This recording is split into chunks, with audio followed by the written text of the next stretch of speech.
Bismillahirrahmanirrahim. Assalamualaikum warahmatullahi wabarakatuh. Waalaikumsalam. Innal hamdalillah nahmaduhu wa nasta'inuhu wa nastaghfiruh wa nastahdihi wa na'udzu billahi min shururi anfusina wa min sayyiati a'malina. May yahdihillahu fala mudilla lahu wa may yudlil fala hadiya lahu. Asyhadu an la ilaha illallah wahdahu la syarika lah wa asyhadu anna Muhammadan abduhu wa rasuluh sallallahu alaihi wa ala alihi wa sallam la nabiyya ba'daha ma ba'd. Ikhwatal iman, jamaah sahabat BNT yang dimuliakan Allah Subhanahu wa taala. Yang pertama, kita bersyukur alhamdulillah malam ini ada alat baru ya, dari Pak Ustadz Khairul ya, beliau menginfakkan alatnya. Ini alatnya kecil tapi suaranya lumayan lah ya. Mudah-mudahan bisa lebih khusyuk insyaallah. Jadi saya juga bisa ngomongnya pelan dan mudah-mudahan terdengar. Ustaz Hari kedengaran nggak dari situ? Kedengaran ya? Alhamdulillah. Nah kita alhamdulillah ya nikmat Allah berikan. Bapak-bapak, laporannya malam ini durasi tilawah kita itu sudah makin mendekati ideal alhamdulillah.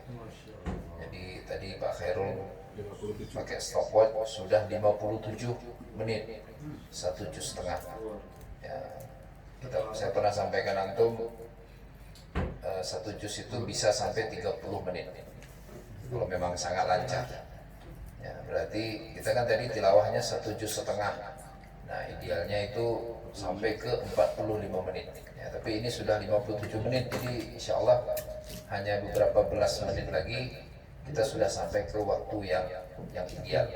Bukan berarti kita ingin tilawahnya ngebut, bukan sama sekali, tapi itu menggambarkan kualitas bacaan ya. Jadi kalau bacanya belum pas, pasti nggak bisa cepat, nggak bisa lancar. Nah, jadi kalau sudah pas, insya Allah sudah lancar dan waktunya juga akan otomatis insya Allah jadi cepat. Bapak-bapak, fastaqim kama umirt ya, istiqamahlah sebagaimana diperintahkan. Artinya kita jangan sampai salah, kadang-kadang mengistiqamahi sesuatu yang nggak diperintahkan ya, misalnya ada orang istiqamah nggak ngaji itu nggak diperintahkan. Ada lagi istiqamah sholat di rumah, itu nggak diperintahkan ya kan, atau istiqamah cuma bisa baca juz amma tok ya, juz 30, itu bukan istiqamah, nggak diperintahkan. Di banyak orang itu hari ini yang dia bilangnya saya istiqamah, saya nggak mau nambah-nambah, nggak mau aneh-aneh, padahal yang diistiqamah itu nggak pernah diperintahkan oleh Allah Subhanahu wa taala. Nah rahimakumullah, mudah-mudahan istiqamahnya kita datang ke pengajian ini adalah istiqamah yang diperintahkan oleh Allah Subhanahu wa taala. Maka dari itu sekali lagi ketika kita istiqamah murajaah ya, istiqamah hadir, rasa-rasanya 1 juz setengah ini makin ringan, betul ya Bapak-bapak? Tidak ada ya, tambah ringan rasanya. Bulan ya, Pak Evan tambah lancar insya Allah. Yang penting kita selalu hadir, usahakan di awal waktu. Kalau memang tidak ada kegiatan yang mengganggu, tidak ada kegiatan darurat, jadi ikuti murajaah dari awal, karena ini yang paling penting Pak. Jadi kalau ditanya mana kegiatan paling utama dari setiap pertemuan BNT itu, jawabannya yang di awal itu, yang tilawah bersama itu. Ya, kalau saya ceramah antum ini kan bisa jadi materinya antum sudah sering dengar atau baru saja antum dengar, apalagi antum semua kan pada rajin ikut ngaji gitu. Tapi kalau menambah skill kita ber-Al-Quran, kita tilawah Al-Quran, itu jelas sekali, hadisnya jelas sekali bahwa orang belajar Quran keutamaannya dinaungi oleh malaikat, disebut nama-namanya di sisi Allah Subhanahu wa taala, Allah turunkan keberkahan, Allah turunkan ketentraman dan sebagainya. Nah, jadi Bapak, selama memang tidak ada yang sifatnya darurat, antum punya waktu luang, bisa segera berangkat, maka ahlan wa sahlan, ba'da isya kalau bisa kita upayakan sudah hadir ke tempat ini. Alhamdulillahnya lagi hari-hari ini kan isya kita sudah lebih cepat selesai, ya kan? Biasanya 7:30 itu benar-benar udah beres semuanya. Maka mudah-mudahan kita bisa selalu hadir, walaupun sepekan sekali Bapak-Bapak, tapi memorinya itu masih tersisa itu insya Allah. Apalagi kalau antum bersedia ngulang di rumah. Nah, sehari sekali aja Pak, nggak usah banyak-banyak. Sehari sekali, setengah juz 1, kemudian juz 29. Nah, itu baca itu. Setiap hari sekali aja. Itu terus diulang setiap hari. Akhirnya begitu antum ingin menghafal, langsung mudah Pak. Karena kan syaratnya itu, kalau di teori hafalan itu pertama sering dengar dulu, sampai familiar di pendengaran kita. Itu bisa sampai 50 kali familiar, udah familiar. Kemudian mulai baca, sampai familiar di lisan kita. Baru setelah itu kita mulai menghafal. Nah itu menghafalnya cepat sekali. Begitu niat menghafal, niat untuk direkam di sini, paling 3-5 kali ngulang sudah langsung lengket. Karena sudah familiar di pendengaran, sudah familiar di lisan kita. Jadi kenapa menghafal itu sulit? Karena belum familiar di pendengaran, belum familiar di lisan, langsung dihafal. Itu beratnya luar biasa. Mudah-mudahan rahimakumullah, tahun ini memang kita canangkan sebagai tahun murajaah. Jadi walaupun kita sekarang karena sudah banyak sekali yang perlu kita murajaahi, maka mohon maaf mungkin antum jadi nggak punya kesempatan stop hafalan yang waktu itu 3 ayat per surat. Nggak apa-apa ya, akhiri nggak masalah ya, ridho ya, ridho.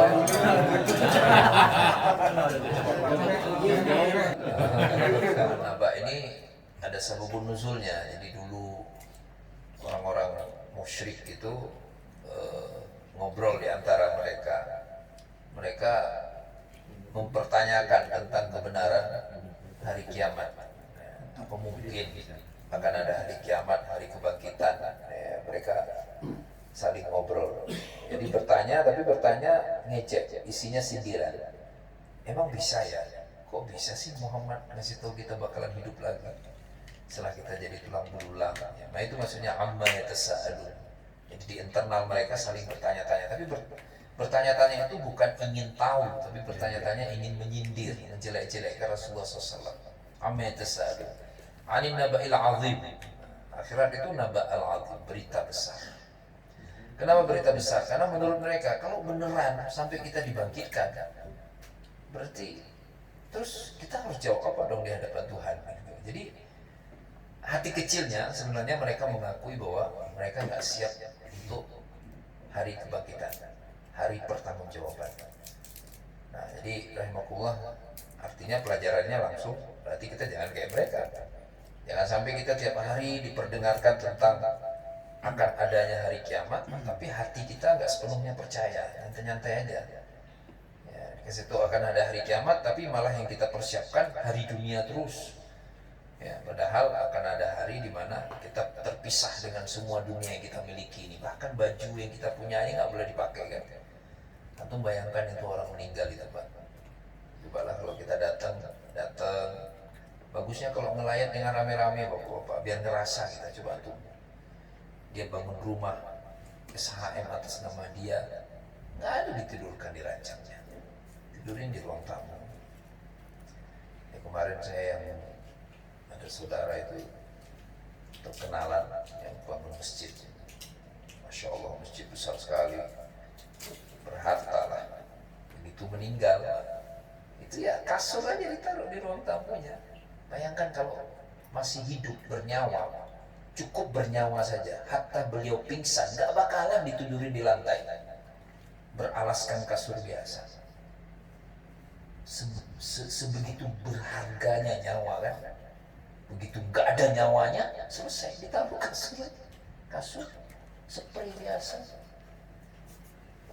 Bayangkan, kepisah semua di dunia kita, gak ada nilai. Mau cerita apa kita? Oh ini sertifikat rumah saya yang bangun. Enggak, tetap sama keluarga nggak bakalan dimasukin ke kamar. Nggak bakalan. Antum nggak percaya saya, coba aja. Ya nggak mungkin, masa mati dulu gitu. Hatta nih ya, coba kita ilustrasikan. Orang nulis wasiat, Pak, kalau saya meninggal, mohon jangan dikebumikan dulu, tidurkan saya di dalam kamar saya. Kira-kira wasiatnya bakal dijalankan nggak, Pak? Nggak bakalan. masih nyari ustaz, nanya, Ustaz, benar Ustaz, masa sih udah meninggal ditidur di kamar? Pasti begitu nanyanya. Yang kedua, begitu kita meninggal Pak, malam pertama kita meninggal, belum dikuburkan, istri kita nggak ada tidur sama kita lagi kan? Nggak bakalan. Kayak apa juga istri kita bilang, oh saya cinta kepadamu, saya hidup mati gak Pak. Begitu kita meninggal, kita digeletakin di ruang tamu, istri kita tidur di kamar. Paling kalaupun tidur di situ jauh, nggak mungkin tidur sebelahan peluk, nggak ada Pak. Selesai udah kita. Ya. Jadi, nah ini maksudnya apa sebenarnya? Maka nggak perlu ngotot-ngototan soal dunia. Kenapa? Bakalan kita tinggalin semuanya.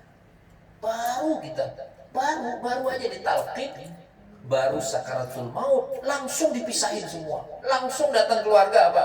Misalnya Giri ada cincin emasnya, copot.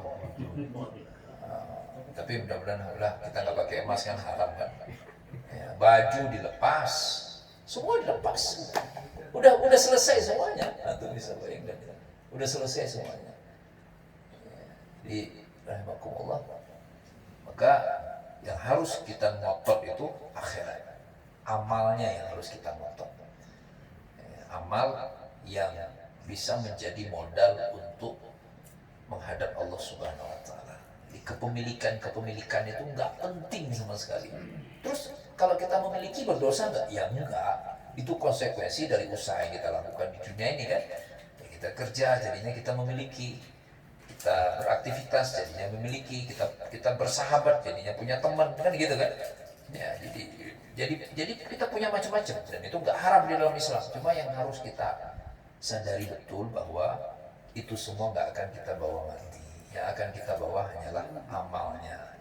Maka yang kita perjuangkan, yang kita ngotot itu adalah amalnya, itu yang kita ngotot. Karena itu yang akan tersisa.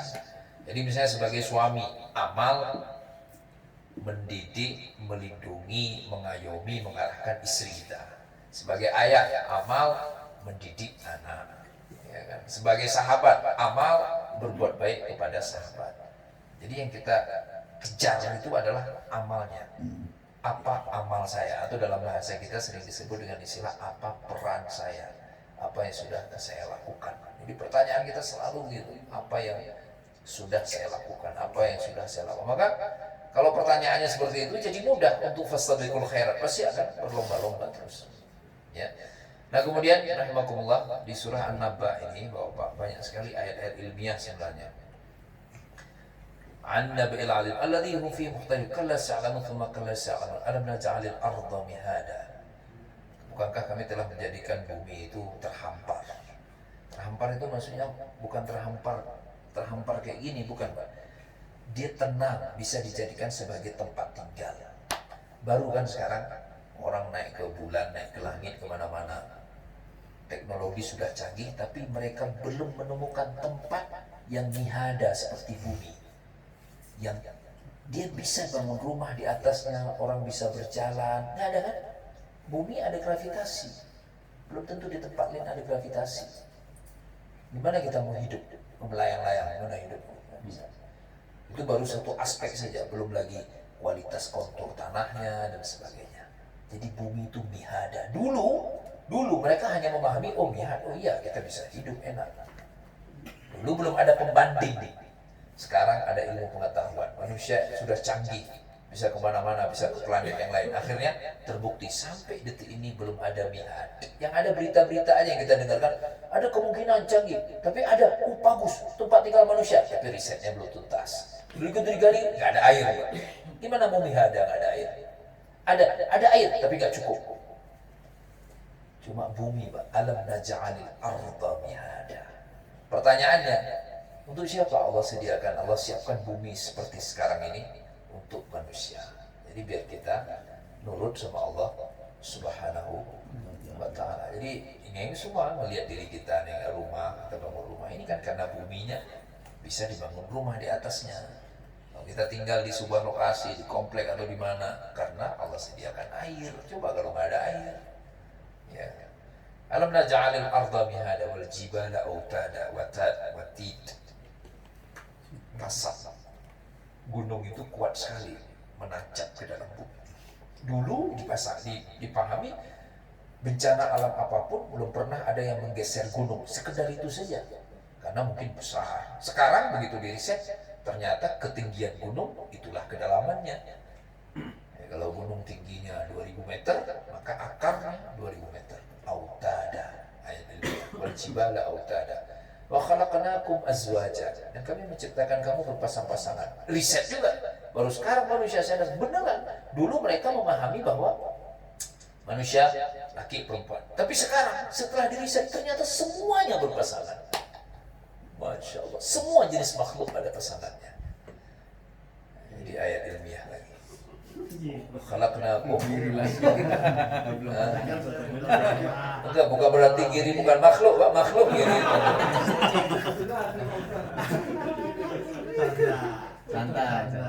Wa ja'alna naumakum subata, dan kami menjadikan tidurmu itu subat. Subat itu kita sudah sering menggunakan kata subat. Kita nyebutnya sabat, Sabtu. Sabtu itu hari istirahat artinya kan. Ya, jadi subata. Wa ja'alna naumakum subata. Tidur itu adalah waktu istirahat. Coba lihat ya. Maka ini ayat kan turun 15 abad yang lalu. Sampai hari ini, antum ke dokter, nggak jarang kan nasihat dokternya apa? Bapak kurang tidur. Kita sakit apa aja dokter bilang apa? Istirahat yang cukup. Coba bilang, dok, berarti saya main HP aja seharian ya dok? Oh bukan, bapak tidur. Iya kan? Tidur. Pasti itu disampaikan. Wa ja'alna naumakum subata. Jadi rahimakumullah, ayat ilmiah lagi. Kan dulu orang berpikir ya memang tidur ya istirahat, tapi baru sekarang ternyata aktivitas selain tidur sesantai apapun nggak bisa menghadirkan kualitas istirahat. Jadi harus dengan tidur. Wa ja'alna naumakum subata wa ja'alna al-laila libasa. Allah jadikan malam itu libas, pakaian. Jadi kita jadi nyaman. Pakai pakaian kan nyaman ya. Ya, kita bisa berada pada kondisi kesendirian kita. Itu cuma malam tok, siang nggak bisa. Siang mau kita di tengah hutan, berisik juga kalau siang. Tapi malam di tengah kota, di pusat kota, malam kita udah di dalam kamar kita, nah kita merasa kesendirian kita. Kita merasa kenyamanan di situ. Wa ja'alna al-laila libasa wa ja'alna an-nahara ma'asha. Dan kami jadikan siang itu tempat hidup, ma'isha, aish. Jadi orang hidup itu ya siang itu, bukan malam harinya. Maka sampai hari ini, padahal kan udah canggih teknologi pencahayaan macam-macam, tetap saja kerja itu ya siang.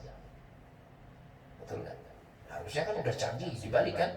Ada negara-negara yang kami nggak pengen kerja siang, kami pengen kerja malam, nggak berhasil. Rusak tubuh manusia itu kalau dipaksa kerjanya malam, selalu malam. Jadi harus kerjanya siang. Wa banaina fawqakum sab'an shidada. Kami bangun di atasmu 7 lapis. Allah nggak nyebut langit, tapi syidad. Syidad itu dari kata syadid. Langit yang kuat. Ya, ini kan kayak rumah saya dulu pernah rubuh. Langit-langit rumah kita kan. Pernah nggak langitnya Allah rubuh jatuh? Nggak ada. Nggak ada. Turun hujan, ya langitnya masih ada. Wa ja'alna sirajan wahhaja. Siraj wahhaj. Sinar yang menyinari. Benar nggak? Coba. Sekarang kan canggih-canggih itu teknologi pencahayaan. Pertanyaannya sederhana saja. Ada nggak orang main bola siang, ada matahari, lampunya dinyalain? Ada nggak? Nggak ada kan? Harusnya kalah dong cahaya matahari dengan lampu. Nggak ada, Pak. Mau sampai hari kiamat nggak akan ada cahaya yang bisa mengalahkan cahaya matahari. Siraj wahaj. Kita bisa bikin siraj, ini namanya siraj. Tapi nggak wahaj. Dengan mudah kita beli bohlam yang buatnya lebih gede, langsung kalah cahayanya. Langsung muncul bayangannya. Matahari nggak ada yang bisa ngalahin. Matahari nggak kelihatan aja, masih wahaj, ya kan? Mendung, kita nyalain lampu mobil, masih nggak ngaruh lampu mobil. Kecuali mendung udah gelap banget. Kalau sekedar ketutup awan saja, nggak bisa dikalahkan. Bayangkan. Sampai hari ini, Pak, padahal ayatnya turun 15 abad yang lalu. Sirajan wahaj. Wa anzalna minal mu'sirati ma'an thajjajan. Masih juga ayat ilmiah. Mu'sirat, jus, air yang deras. ma'an thajjaj. Jadi kami turunkan dari perasan. Apa yang diperas? Awan. Baru manusia sadar, ternyata awan itu bukan asap. Dulu kan nggak ngerti. Ternyata awan itu ada yang ringan, ada yang berat. Setelah manusia menemukan teknologi untuk menimbang berat awan. Jadi yang hujan deras gelap itu awannya berat minta ampun. Jadi saking beratnya nggak ketahan, jatuh. Dulu kan nggak sampai ke situ penjelasan ilmu pengetahuannya. Allah sudah sampaikan di Al-Quran. Wa anzalna minal mu'sirah, dari perasan itu air yang deras. Jadi padat airnya baru kemudian turun deras. Linukhrija bihi habban wa nabata, agar kami mengeluarkan dari air itu habban itu habbah, biji-bijian atau benih-benih dan tumbuhan. Pertanyaannya, haruskah ada benih dulu, biji dulu? Kalau menurut ayat enggak, dan benar enggak. Jadi di padang pasir itu Pak, ada wilayah yang udah 20 tahun nggak ada hujan. Mau ada apa di situ? Nggak ada benih apa-apa. Allah turunkan hujan. Nunggu. Besok pagi, lusa atau minggu depan nunggu. Dari mana? Wa anzalna minal mu'sirat linukhrija bihi. Dan ini belum sampai riset, saya nyari-nyari belum ada risetnya. Tapi saya yakin suatu hari manusia akan meriset dan ketahuan ternyata di dalam air hujan itu mengandung benih atau mengandung unsur yang menghidupkan tumbuhan. Karena unik saya kayak di Mesir itu ada wilayah itu dia udah nggak kena air 20 tahun Pak. Antum bayang 20 tahun Pak.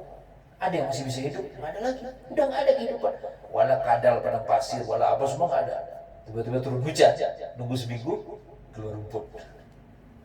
Bingung kita, kok bisa? Wa jannatin alfafa, dan kebun-kebun yang lebat, lafif. Ya, jannat, ya kebun-kebun, ya hutan yang lebat. Ya, sohe kan? Jadi mudah aja. Kenapa ada daerah hutan? Karena curah hujannya tinggi. Kenapa nggak ada jadi hutan di sini? Karena nggak ada curah hujan. Sohe itu. Itu aja penjelasannya. Jadi berawal dari hujan. Ayo udah cukup lah, udah malam. Besok lagi kita lanjut. Baik, apa? Mungkin itu kajian kita pada malam ini. Mungkin itu aja. Jadi saya semoga ada manfaatnya buat kita bersama. Mohon maaf jika ada kesalahan. Billahi taufiq wal hidayah. Assalamualaikum warahmatullahi wabarakatuh.